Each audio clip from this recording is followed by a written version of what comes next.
have a lot of stuff doesn't necessarily mean that this stuff is completely 100% accurate. Oh, there's another problem with the accuracy. I don't even think I covered this one last time, is that theft. Theft is a huge problem. The ancient world in the last few hundred years has been pillaged. And this is largely the problem with colonialism, is it did not do a good job of letting things stay in their natural spots. If you ever go to Great Britain and you go to the museum in Great Britain, it is one of the coolest museums there is, but it's all stolen. They all just took this stuff as they came. They found it like, hey, this is cool. We're going to take that. And they're not the only ones. I mean, a lot of different cultures have done this, but they're definitely guilty of that. And if you're following any of that, and today there's always people trying to get their stuff back so their cultures can try to preserve some of their history. One of the things when Hezekiah's tunnel was stolen, do you guys know about Hezekiah's tunnel? Hezekiah's tunnel was, it's a tunnel that was dug by King Hezekiah when the Assyrians came to siege the city of Jerusalem. And so the Bible says he stopped up all the water, so the Assyrians didn't have any water under siege. But he not only did that, he dug a tunnel through solid rock to bring water into the city. They found this tunnel about 150 years ago, and it was discovered by the Turks, I want to say, and there's a little plaque that they found etched in stone, and the Turks carved it out, and they took it back to their homeland. So now you can walk through the tunnel, it's pretty cool, and you can see a fake plaque, but the real one is in modern-day Turkey. So yes, theft is a big problem in the modern world. We're going to talk about some of this cross-cultural stuff. I don't have anything planned to talk about the cross-cultural stuff today, though I imagine next time we'll get into at least this first one, because there is a lot of similarities between these ancient stories and the stories found in the Bible. In fact, a lot of people believe that Genesis chapter 1 is a rebuttal against the Enuma? I think it's Enuma Elish. Because this story is a story about how the world is created in chaos. And what's the very first thing that God does in Genesis? He brings order. So a lot of people think that, okay, well, here's a rebuttal story to that particular one. So those are some of the kind of things that we'll look at when we look at those particular stories and how they're different and how the ancient world might have viewed them, especially in what they knew about God in general. All right, so this is what we're looking at. I talked a little bit about this. We're mostly talking right now about the Bible, the archaeology, interpretation, and of course, Genesis and the origins and the world and Israel, Egypt. A lot of people are probably, my son said he wanted to learn more about Egypt. I think that's really cool, especially because how many people were in the Exodus? Does anybody know a number? Yeah, about 2. So the estimate is between 2 and 3 million. Well, the problem is 2 and 3 million people would leave behind a lot of stuff that would say, hey, look, there were 2 or 3 million people in this one area. And yet, even though they moved around the desert, that's still 2 or 3 million people moving around a desert. But we haven't really found any archaeological evidence to support that. So that's one of the things we're going to talk about when we talk about that. Of course, that would be going into taking the promised land, some of the stuff with judges, the prophets, and kings, probably more, especially the king side, because that's where we really start to see archaeological evidence for Israel's history. For the longest time, David was not even considered to be a real person, archaeological-wise, because there was nothing supporting him. We had a lot on King Omri of the north, because King Omri is responsible for building a lot of the northern kingdom. But for the south, we really don't even see anything till Hezekiah. And so Hezekiah was, for the longest time, first considered to be Israel's first king. And then they found 2. One of them is very, very tiny. It's like that big. They think it's like a bracelet or a scroll. It was wrapped up like a scroll, but it looks like maybe it was a bracelet. and it talks about the house of David. And of course, we'll talk about the Jesus time when we get there, especially because that area of history is still very well preserved, despite the fact that the Romans came and burned the city and destroyed the temple. But the Temple Mount is still very well preserved. If you ever get a chance to go to Israel, definitely check out the Temple Mount. You can even go on top of the Temple Mount and maybe walk where the temple was. We don't know where the temple was, but maybe walk where the temple was. You just can't go into the, what's that building? I can't even think of it. That Muslim building. Dome of the Rock. You cannot go into the Dome of the Rock, which is...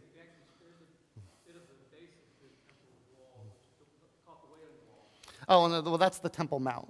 The Wailing Wall, because the temple sat on top of the Temple Mount. But yes, you can go. That whole base is still there, but you walk on top of it where the temple would have been. And so maybe you could walk where it was. That's what I was talking about. But yes, thank you for clarifying. All right. So in archaeology, it's really hard to date because there's a lot of different ways to date the earth, and we're going to talk a little bit about that here in a second. But typically, archaeology is not dated based on the age of the earth. It is dated based on evidence of humans. And so this often gets broke down into what is called the three-age system. And I say three, but I guess it's kind of become four as time goes on. And this is largely recognized by period of human development. The first of that is the oldest one, the one that probably goes back, if you think about the earliest human beings and what they would have used to survive, that they recognized that they probably needed more than stone and, more than their hands to survive. And so what did they start to do? What did they start to look for? Tools. Yes, tools. What kind of tools? Sticks and stones. All right, good. Why sticks and stones? They're harder. What? Because they break your bone. Because they break your bone. Sticks and stones may break my bones. No, because tools are levers, and you can, with just a small amount of one end of your hand, exert probably twice or three times force. Sure. So now we're getting into Archimedes. Yes, tools do make things easier. What did you say about tools? He said they're hard. What did you say? Yes, you look around, what do you see? You see sticks, you see stones. So you use what you have. Over time, humans have learned that you can shape stone. You can use some stone to cut into stone and to make it into certain patterns. You can make flat-ended surfaces. And what happens when you can make a flat-ended surface? You can make it sharp. Specifically, you can make a wedge. And a wedge allows you to do more things. It allows you to kill animals. It allows you to cut down wood. It allows you to eventually build structures. And so in archaeology, this is named the Stone Age. Not necessarily the caveman age, but the Stone Age, where people would use the things that they found. Even though there's a lot of ways that people break down the different ages, I'm going to stick mostly with the three-age system because that's the one that's most commonly used. It was first developed in the 19th century, and it was largely developed in the Levant. What is the Levant? I bet some of you have even heard this word before. Okay, sorry, it might be Levant. Yes, there you go. The area that roughly covers the Tigris and Euphrates rivers and the area around. Yes, it covers ancient Mesopotamia specifically, where the Bible would have developed naturally. Even though this is not unique to the biblical areas. It is largely where this idea was based from. You find elements of all around the world of this thing happening, so it's not unique. We see this happening with Native American cultures in both North and South America. We see this happening in way up north with Viking cultures, and of course all the way down, all the way in the Far East in both Asian, Japanese, and Korean cultures, that people went through these same stages of development, maybe not all at the same time, but at least in different points in their history. Eventually, something was discovered, and it kind of changed that, and they found this kind of green-like stone, and they figured out that they could shape this green-like stone with heat, and they made copper. Guys ever wonder why copper turns green? Oxidation. Many people, I'm surprised at how many people don't realize that copper turns green over time. And I like to tell them, we have this giant statue made of copper and bronze. Does anybody know what statue I'm talking about? Statue of Liberty. Really interesting. Look at the pictures of when it wasn't green. That always weirds me out. Yes? Or are you pointing to someone, or are you raising your hand? I was going to say, it's the Capitol Dome of Columbia. It's Oh. copper. Okay, yes. And when we first got here, they redid it. It was copper. Now it's back to being that dark green. Okay. Yeah. So what they do? They redid it by like scrubbing it, or? No, they resheathed the whole thing. Okay. Yeah. I don't know how long it takes for copper to lose its color. Yeah. Unless you use something like graphite, Yeah. basically abrade off the outer layers of the oxidation, rust equivalent. Yeah. It's actually better to leave it on there because the patina is what protects the copper. No. Good to know. Eventually, copper will lead into the Bronze Age, and Bronze Age will lead into the Iron Age. Well, actually, Bronze Age will lead into a little bit of a Dark Ages. That's also very interesting. And then the Bronze Age will eventually lead into the Iron Age, which will eventually lead into the Steel and Industrial Revolution. So we'll be in the Iron Age for a very, very long time. I don't think we'll necessarily as long as the other stages, definitely not as long as the Stone Age, because that went on for a very long time. The Stone Age is believed to, exist from most of human history. This is a guess. We don't know how long humans have been on this earth. And I know some of you are probably already thinking something, and I want to talk about that later, so let's put that notion aside. But they have evidence based on their dating standards that there are tools that have been used by humans, or at least human-type creatures, for as long as 3.4 million BC till about 2 to 4 billion BC, when the Copper Age starts to begin. And still will probably be used by some people much later than that. Some people like to even do this today. I don't know if any of you have seen those videos of people who go back into the woods and they make their own tools with just carving out stone, and they will use those stones to build like structures and stuff. I don't know why people do it. I think people are weird, but you know. This is a very broad estimate. Even if it's not 3.4 billion years, let's say modern human sapiens, which is estimated to be more like 250,000 years, you're still looking at a very, very long time, the longest representation of human history. And we try to find ways to say, okay, is it this way? Is it that way? How do we know that this actually is? Especially if we're not even sure that humans have been around on the planet for 3.5 million years. And that goes back to the things that we've already kind of talked about. This is where we rely on carbon dating. The thing about carbon dating is that carbon dating has a half-life of about 5,000 years. That means the farther out you go,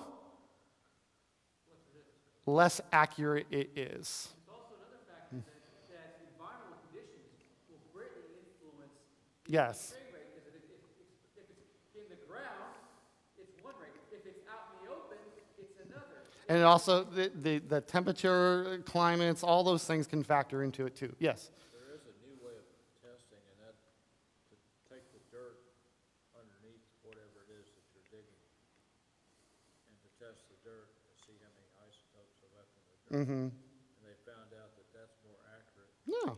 because, and in order to do that, it has to be in total darkness. Yeah. They cover the whole site with a tent, and there's no light allowed in, and then they go in and they sample the dirt, and they take it and they send it back. Actually, it comes to the United States, then it goes to England, and then they determine the actual date. But they just did that in Peter. Yeah, that's probably, I haven't heard of that, but that actually helps a lot more because which I think would be more accurate, because my problem with carbon dating is the carbon dating is based on testing stone. And stone doesn't necessarily tell you if it's when it's been cut. So if they're looking at cuts and tools to try to date it, that's why they're still getting these really large numbers.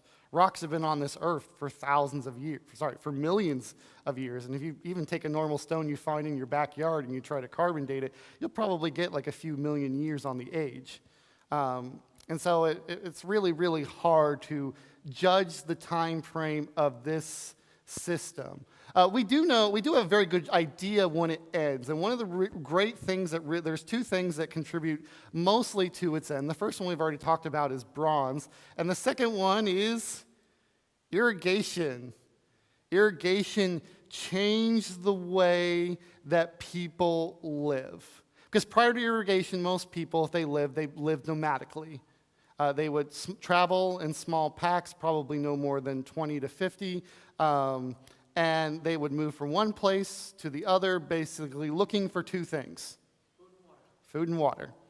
Or we could say maybe safe elements as a third one. But food and water is the driving thing was normally the driving thing for nomadic tribes.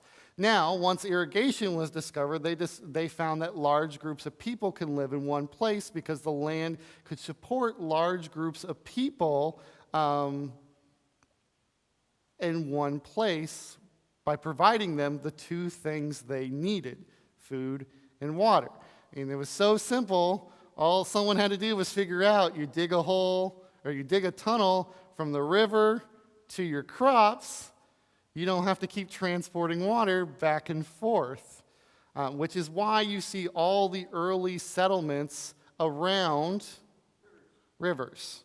The Nile, the Tigris, the Euphrates, in China, the Yangtze, and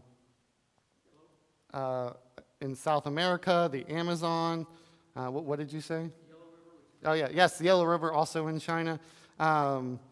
All these things are where you see the largest the settlements start to develop. In Great Britain, the city of London is built by the Thames. In Paris, or in France, the city of Paris is the same. We even did it today. Where are all of our great cities? Most of our great cities are on ports or on rivers. New York, Chicago, LA. Of course, you can't drink from the oceans, but still provided a way. And I think you probably could have drunk from the Hudson. I wouldn't drink from the Hudson today, but has anyone ever seen the Hudson? I hear it's very gross. All right, so the second of us, we're going to go ahead and skip over copper because bronze is a lot more important. Bronze was used from about 4000 BC to about 1200 BC. So this will cover a good portion of our New Testament. It will pretty much cover all of Genesis, all of maybe into the time of Judges. We're going to say into the time of Judges. And that's, again, mostly based on guesswork. With copper, we see not just cities develop, but complex cities develop. In fact, one of the things that really develops in this time period all around the world, some of you are doing right now. Writing, yes, complex writing system with with trade, with people coming together, you have many, many moving parts. You start to find the need for documentation, especially keeping track of things. So they developed writing systems, especially in Egypt, in China. Oh, I actually wrote that there. I didn't realize I wrote that. In China. It is considered to be one of the prosperous time periods in all of human history till almost the 1800s. But then something happened that we don't really understand. And it is called the Bronze Age collapse. Thriving civilizations all over the Mediterranean suddenly just disappeared. And we only have one good guess why. Nope. I don't know what no. I don't know. Santorini, is that a volcano? Yeah. Nope. Where is that? That's in the Mediterranean, south Okay. of Greece. Nope. Santorini is bigger than Pompeii. The sea people. Yeah.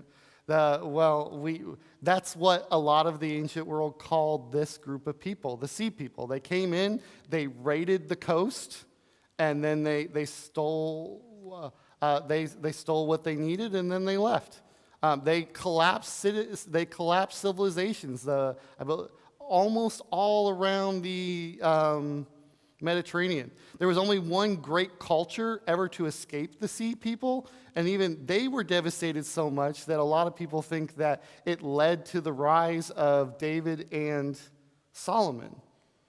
You know what that great culture was? Any guess? Egypt. Yes, Egypt did escape the sea people, but they were very, very devastated at that time.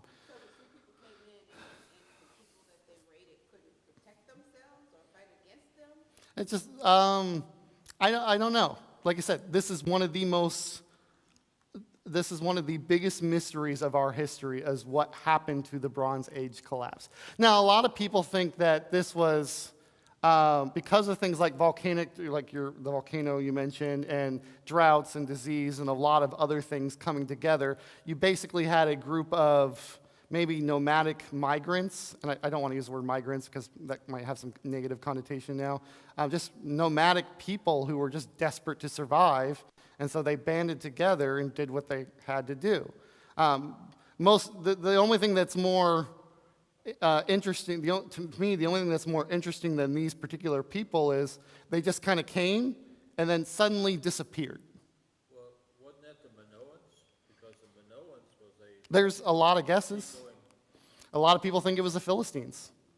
Well, the reason why I bring that up is because when Santorini exploded, that was the heart of Minoan civilization.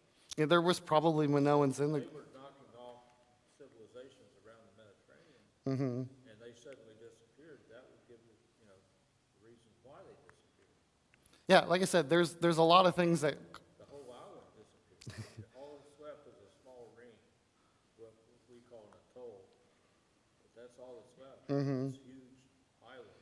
Well, I'm assuming the volcano would have killed most of them, though. It went so far it went into Egypt. Yeah. And some archaeologists have said that the darkness came from Santorini, the darkness that covered all of Egypt during the plagues. That's interesting. No, I didn't know that. No, not that particular one. That's what some archaeologists say. Yeah, there's a lot. I know there's a lot of different theories on who the sea people are. The Bible mentions the sea people, and it mentions them in connection with the Philistines. And the Philistines had the 5 coastal cities of Israel at that time. So maybe they. Philistines were also part of the Phoenicians. They were Yeah. Phoenicians by nature. They were the same stock. Yeah, they were the same stock of people, but they were. Side of them were also there, but they found them all the way out to the western end of the Mediterranean. Yeah, my whole point is that there are a lot of guesses. Do you see what we're saying? is people really don't know who these sea people are. I encourage you to go and look at this particular time period because it's really, really interesting how it all just came and went, and then everyone just went into this period of darkness. But surprisingly, there was one group of people that did very, very well in this time period. The Israelites. It's probably because of what happened here that David and Solomon and Saul were able to prominently rise as a great nation. Well, of course, God's help, but it doesn't end till the Assyrians come till in the late 8th century. All right, so that's did I not include? I must have skipped the other ones. We'll come back to them at another time. So we have some archaeological terms that we're going to talk a little bit about that we probably already talked a little bit about already. Antiquity, this is often how archaeologists talk about the task. They talk about it in terms of antiquity. The ancient past, in particular, the period of the earliest historic civilizations, that would be the Chinese, that would be the Greek or the Maitians who predate the Greeks, that would be the Egyptians, that would be the Canaanites,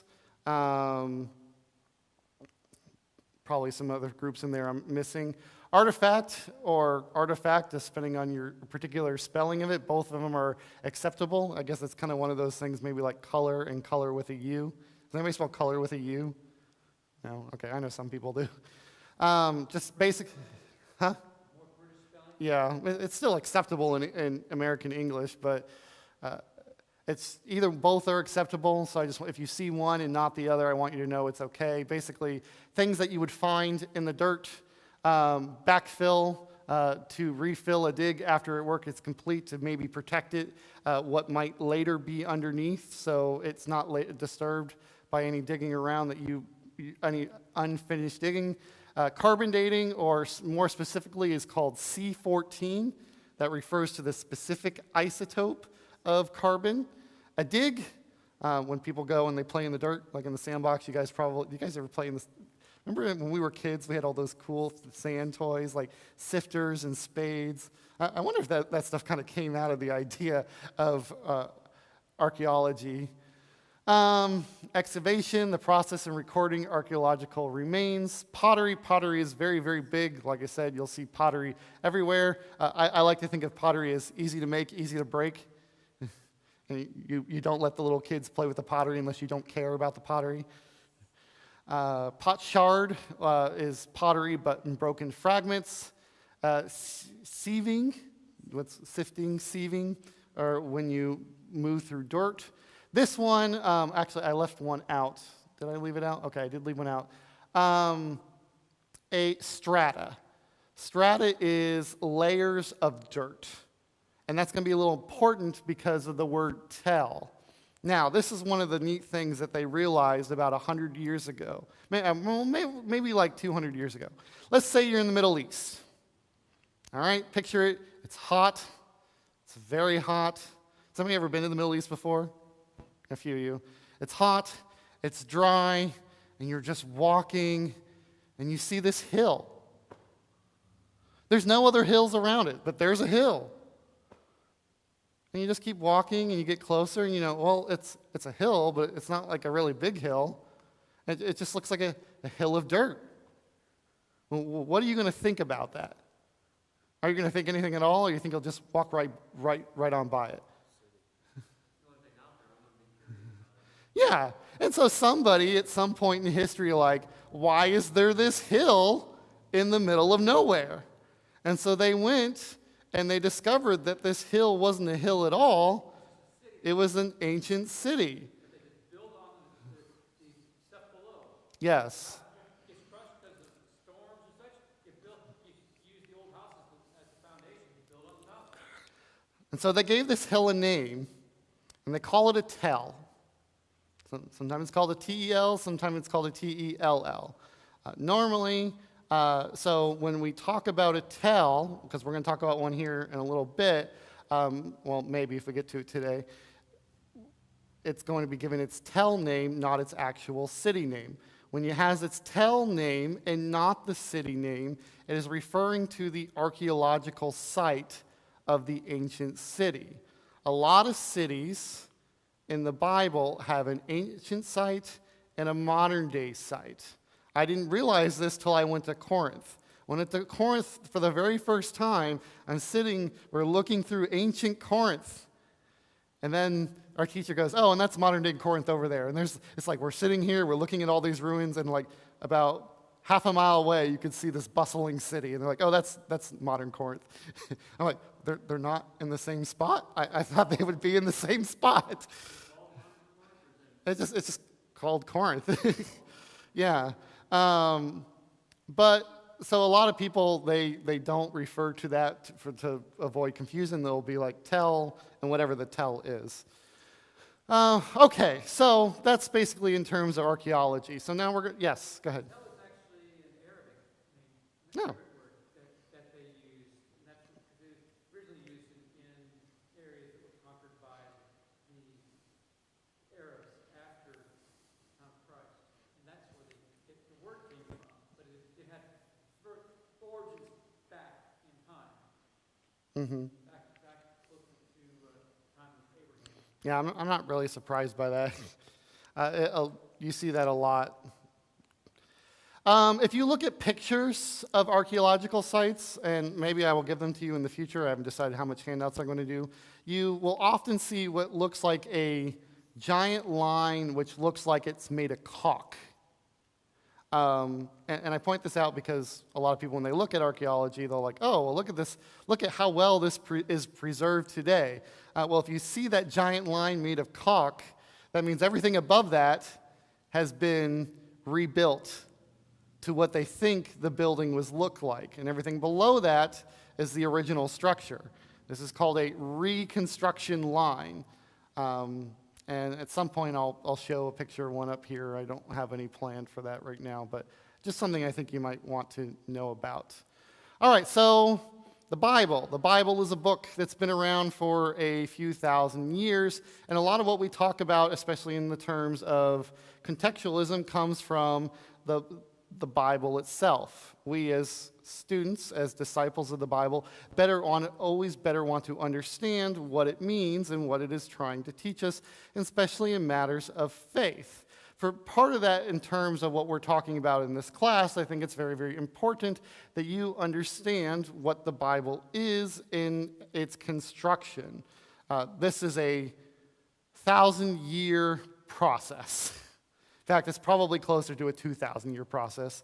So I'm going to hit the highlights. And if you have any questions, please raise your hand, or if you have anything you think you want to add, that's fine too. The Old Testament, as I'm sure well of you are well aware of, is what is called Old Testament canon, or called Hebrew canon. There's actually a word, I'm surprised I did not write it down. Tanakh? Do you know the word? I'm surprised I did not write it down. It refers to the Hebrew Bible. The Hebrew Bible is not constructed like our Bible. Mostly, when you probably think of the Hebrew Bible, most of you are probably thinking of the Torah. The Torah only refers to the first 5 books of the Bible, and that is what is called law. But they actually do have a Bible that is quite similar to ours, and is mostly constructed in the same way that ours is constructed. It is divided into 3 parts: law, prophets, and writings. And that, as you can see here, is you have both former prophets and latter prophets, or we might call them major prophets and minor prophets, but not even in that same case.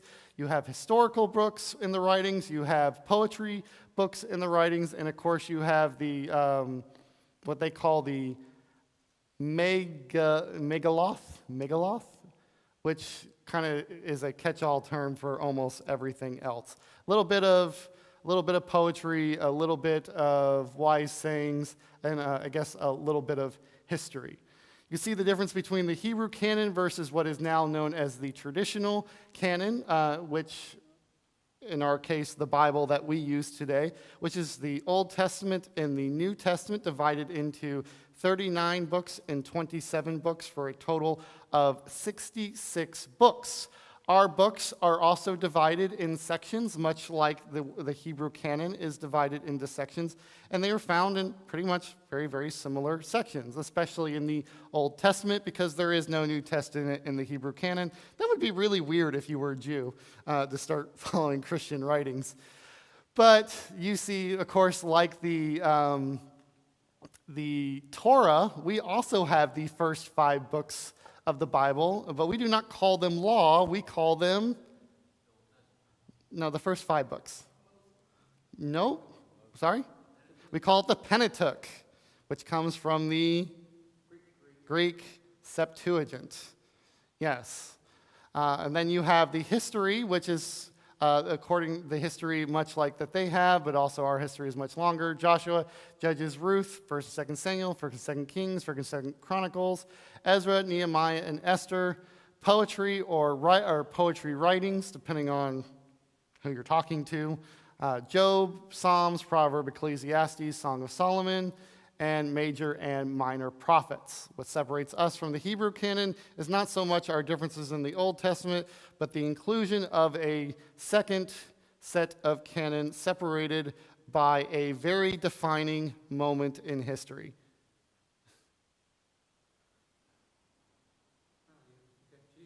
Yes, with Jesus. Well, specifically, I was thinking the birth of Jesus. That's what separates Old Testament and New Testament. Where you have the life of Jesus divided into what we call the 4 Gospels, or if you even want to break that down, the 3 synoptic Gospels, similar Gospels, and then the Gospel of John. Church history, which is the book of Acts.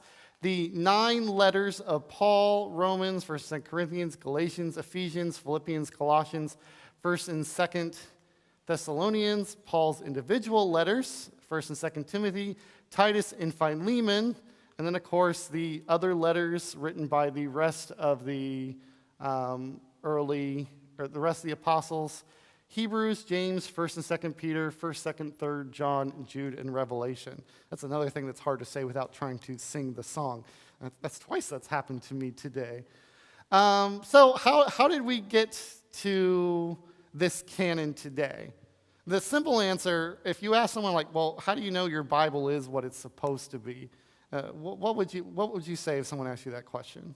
That it was written through divine inspiration. Divine inspiration, yeah.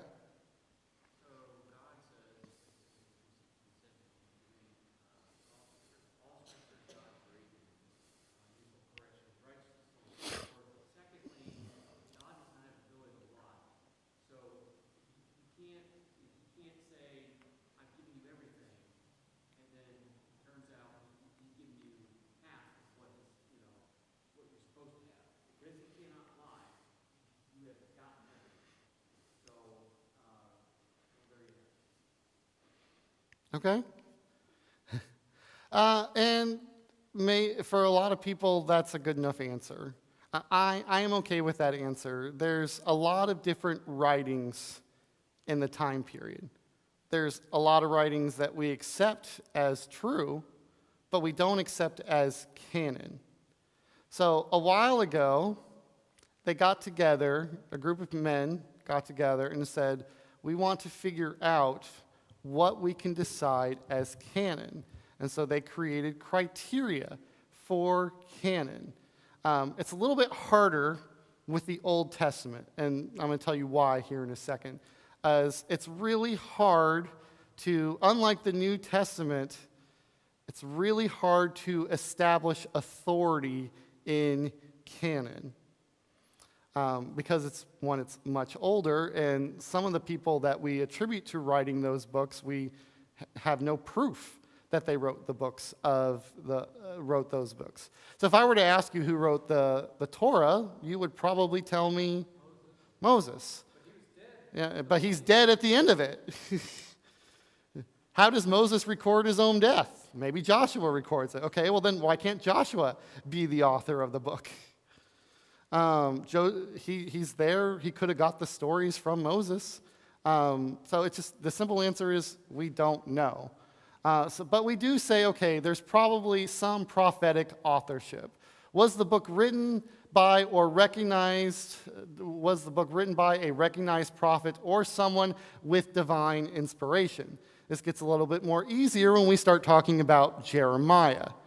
Jeremiah makes a lot more sense. Ezekiel makes a lot more sense. Isaiah, no. That's because Isaiah covers a 200-year time period, maybe the original Isaiah, but then I start to worry about it once you get past chapter 39. But yes, the prophets definitely, you could say they fit into that category. Is it used in worship today? Were the Jews using it in worship? Well, what's most of Jewish worship? Most of Jewish worship is focusing on the law. Of course, they would use the wisdom literature, they would use the writings, but definitely they use the law. And they would use the Torah more than they would use the Talmud. Consistency with the Torah. Is what the other books align what is the most sacred and holy writings? The Torah was considered to be the most sacred and holy writings, and everything after that has to agree with the Torah. I think this is probably the most defining factor for the rest of Old Testament canon, is if it doesn't agree with the Torah, then it is not considered to be inspired. It's an easy way to check. And Jesus kind of has a way. I'm not saying that this is what Jesus is saying, but Jesus is saying, if you know the Father, you know me, or if you know me, you know the Father. So if you know one and the other one is agreeing with this, then you see the authority. Yes, Miss Stephanie. Well, I was just going to say that, the Bible was written through divine inspiration. God's not going to put anything in that Bible that is not true, that he doesn't want us to do. I mean, so whatever's written in the Bible is written there because God wants it there, period. Yeah, he said his writings will not fail, Right. are everlasting. Oh man, I can't wait to talk. You guys tell me what you're going to say about the intertestamental stuff. All right, yes, I realize that. And this was something that I think it was Lucinda that brought up last week. There are some things that are faith, and this is going to have to be one of those things on faith. I'm telling you that this is generally how men came and agreed on these criteria. You could say God inspired those men, and I would be okay with that. In fact, I strongly believe God inspired those men, because without those men, I don't know what our Bible would look like. But yes, many people believe that these men came together at a council called the Council of Jamnia. Happened about 100 years before the birth of Christ. And about 100 years, and that was the opinion for a very, very long time. And do you guys know Jack P. Lewis? Dr. Jack P. Lewis? Oh, you guys. Dr. Jack P. Lewis is one of the greatest Bible scholars I have ever met. And I got the privilege when I was at Harding to take a single class with him. And he's part of the church, and he was a genius, and he dedicated his life to God. But he was an Old Testament scholar, and he said that the Council of Jamnia did not happen. And so now most people think they agree with Dr. Lewis. He says that the concept of the Council of Jamnia is a hypothesis to explain the canonization of the writings, the third division of the Hebrew Bible, resulting in the closing of the Hebrew canon. These ongoing debates suggest the paucity of evidence on which the hypothesis of the Council of Jamnia rests, and raise the question of whether it has not served its usefulness or should be regulated to the limbo of unestablished hypothesis. It should not be allowed to be considered a consensus established by mere reputation of assertion. Basically saying that there's not enough evidence that it existed, so we shouldn't just make the assumption it does exist. I see your hand. I want to finish what I'm saying. Basically, he is saying that don't take tradition to say that this is the reason it happened. Yes? Bring up the fact that in some graphs of there's some timeline of the book's writing, it said after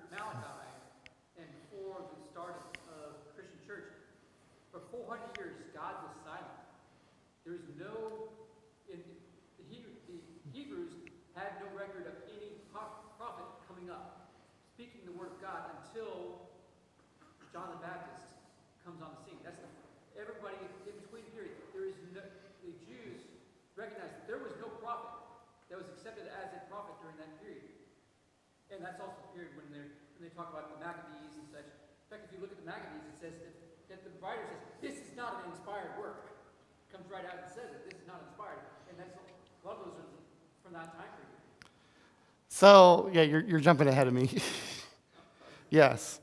The New Testament. The New Testament is a lot easier to establish under its authority because the New Testament, we know who wrote the New Testament. They signed their name to it. There were witnesses to the books. Now, not every book had its name signed, but they were carefully sent to groups of people, copied and shared among the churches.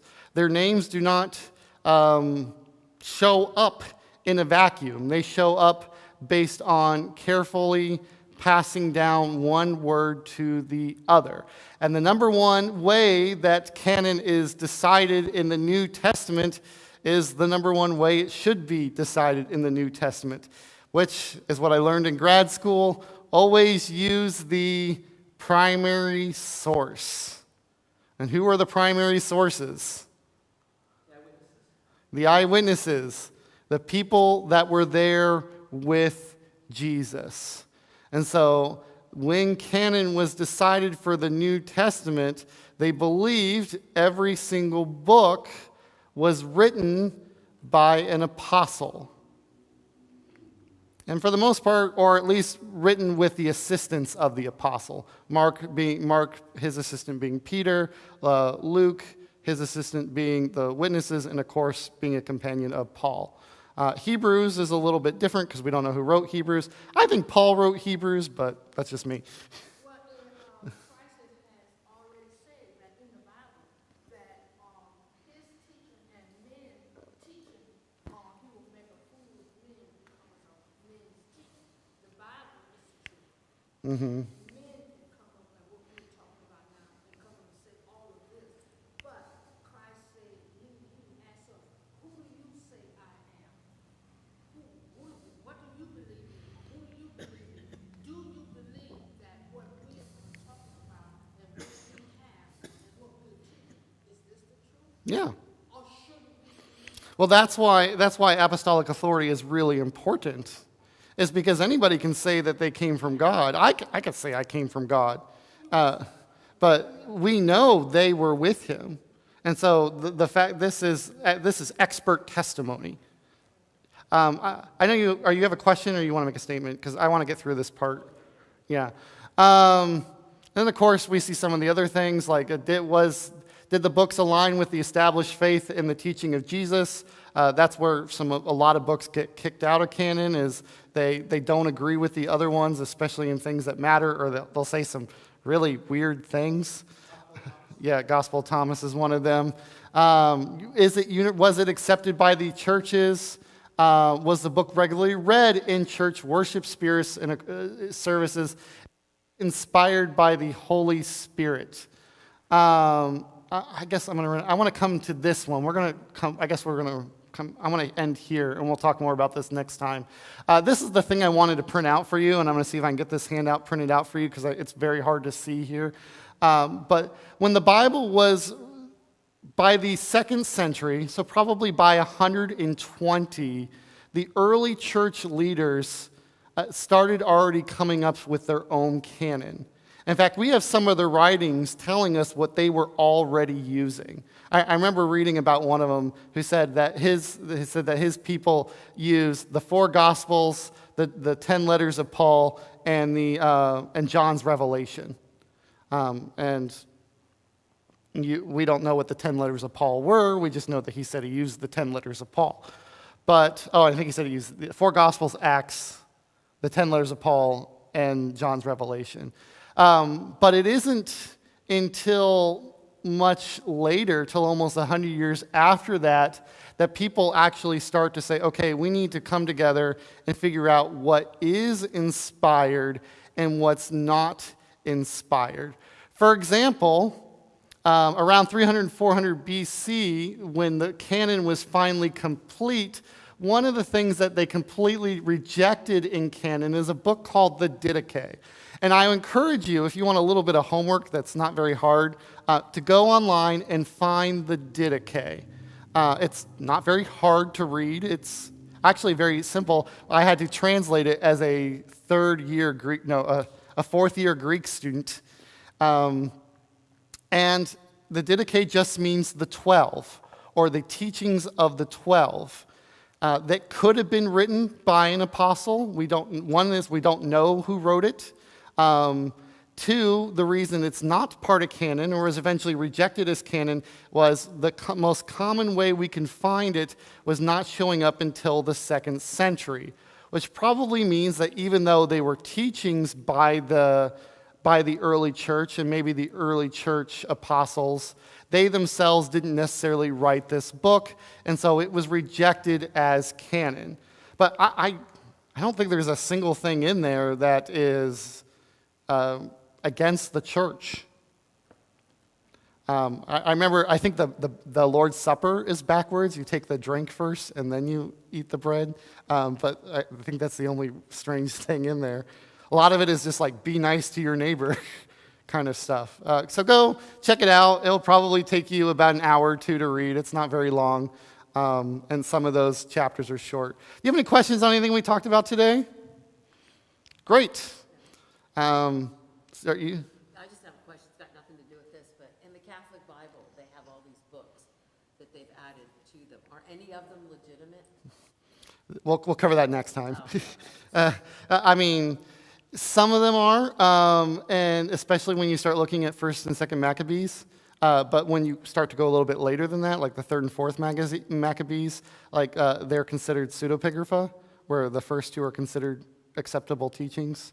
And some of them even agree, like I think it's the Book of Susanna.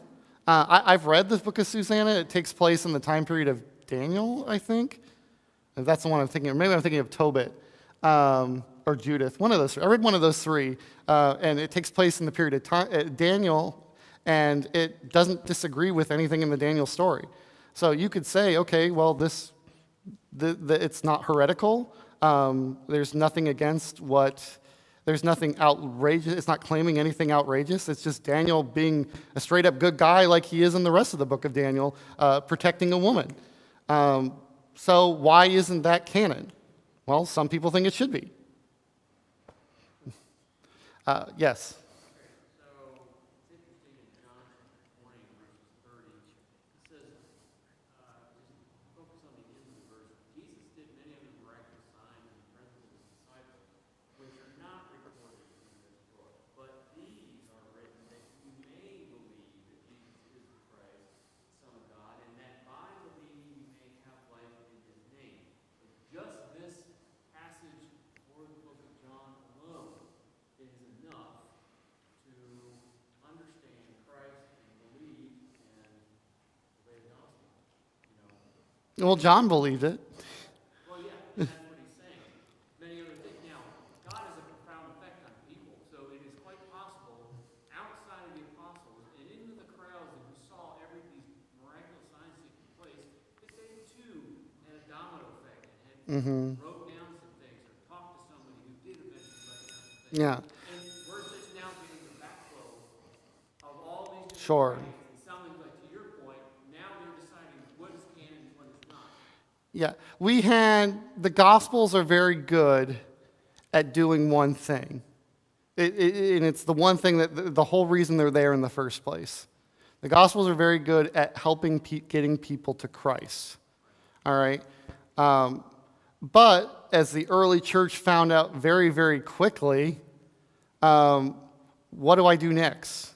What does it mean to be Christian? And so that's why those apostles wrote all of those letters. That's why we have a lot of pseudepigrapha now. That's why we have a lot of epigrapha now. It's just that people didn't know what to do next. One thing also considers that in the periods of 100s to even up till the 900s, was